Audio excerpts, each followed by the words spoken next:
Uh, Hi, good day to Sir Franklin. Uh, my name is Amjad Wafi from BA111. Today, I will talk about Malaysia trade performance from 2022 to 2026 from my trade performance statistic. Okay, for right now, I will explain about top 10 export market. When we look at where our export market, three major powerhouses dominate the board: Singapore, China, and the United States.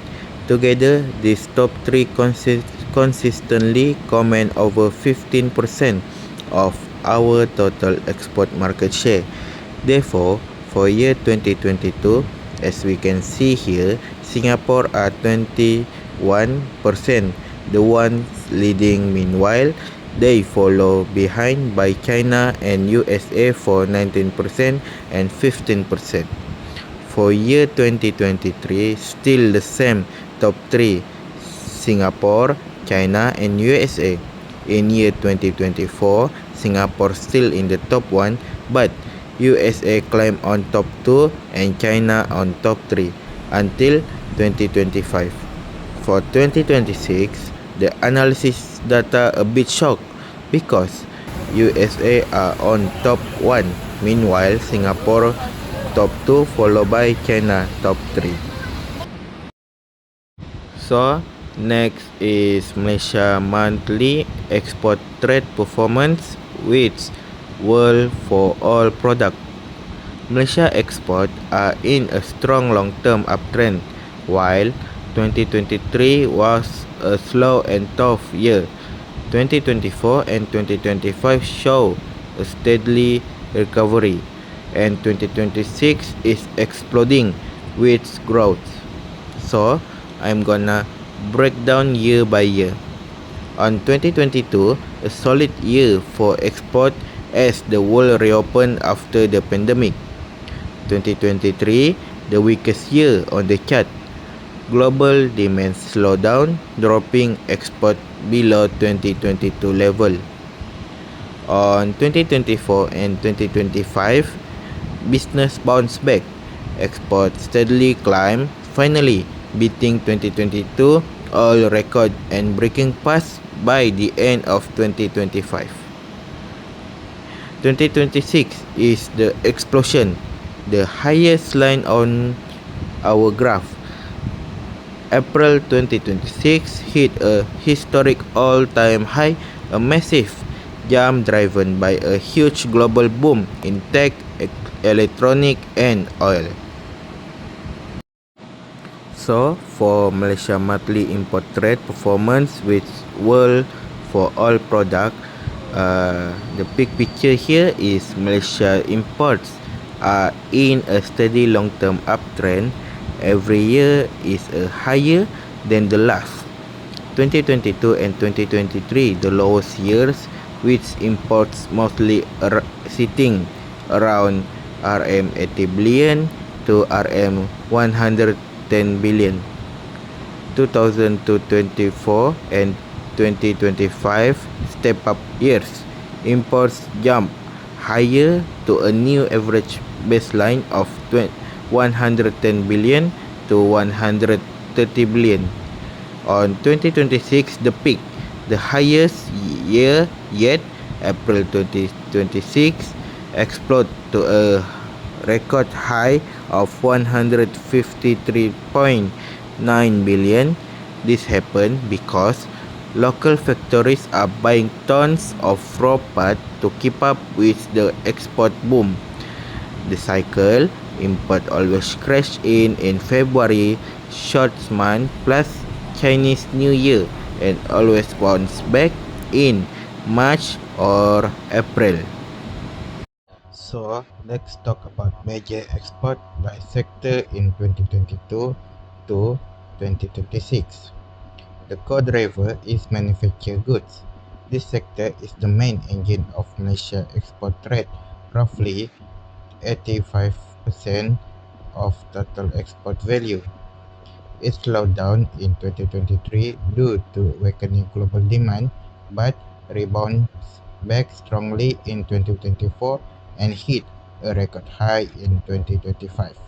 The impact is this aggressive performance is the primary force behind the historic export spike seen in April 2026, fueled heavily by the global tech and electronic upcycle. So, for the major import by sector in 2022 and 2026, the core driver still a manufacture sector.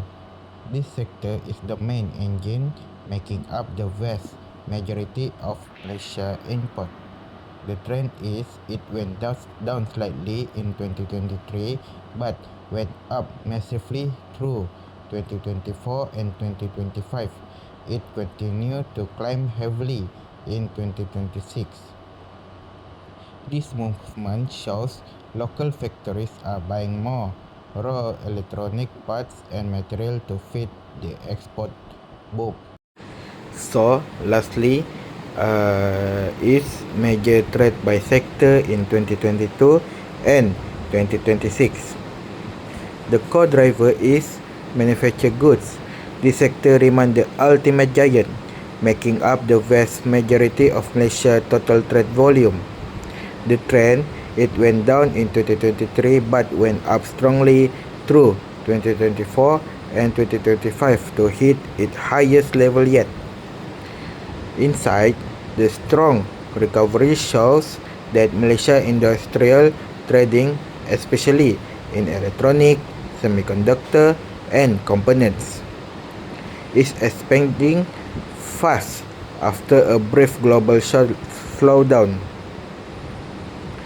The slow decline, mining goods, these include energy products like oil, gas, and refined fuel. The trend, it has been on a steady trend down since 2022. It dropped in 2023, stayed mostly flat in 2024, and went down significantly further in 2025. The insight, lower global energy prices and shifting global fuel demands have reduced the overall trading value of this sector. The third, stable growth. Agriculture goods, these cover commodities like palm oil and raw food resource. The trend, it went down in 2023 but bounced back up in 2024 and keep moving up through 2025 to surpass its original 2022 peak.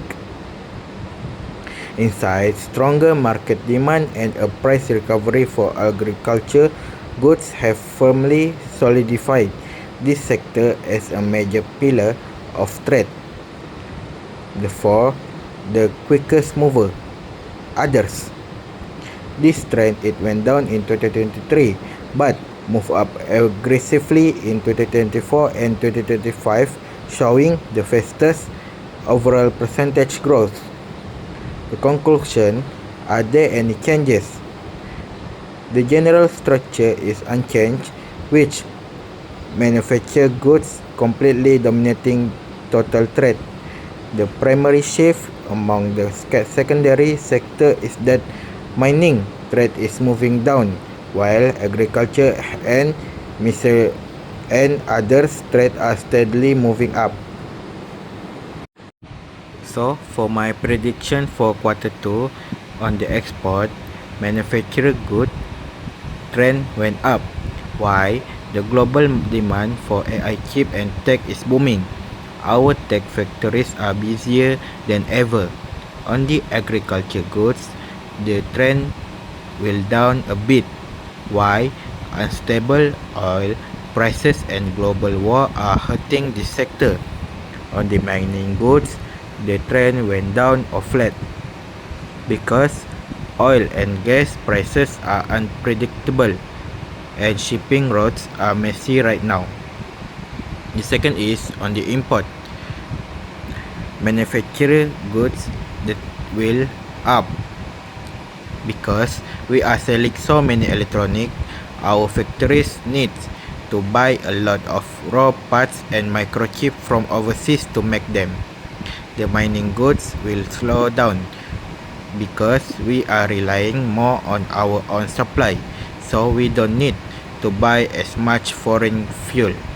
On the agriculture goods, the trend went up because local demand for food and raw material is always steady and growing.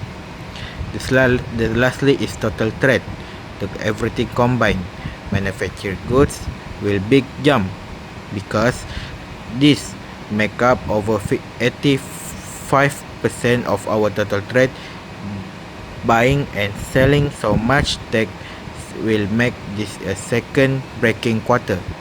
On the mining goods, it will shrinking because both buying and selling are dropping at the same time because of the global market. On the agriculture goods, steady up because good demand at home and decent price abroad keep this sector growing safely. The main point is tech and manufacturing are booming and dragging the whole economy up. Agriculture is doing fine as a strong second backup, but mining is slipping down. Okay. So that's all from me. Thank you for your attention. Thank you.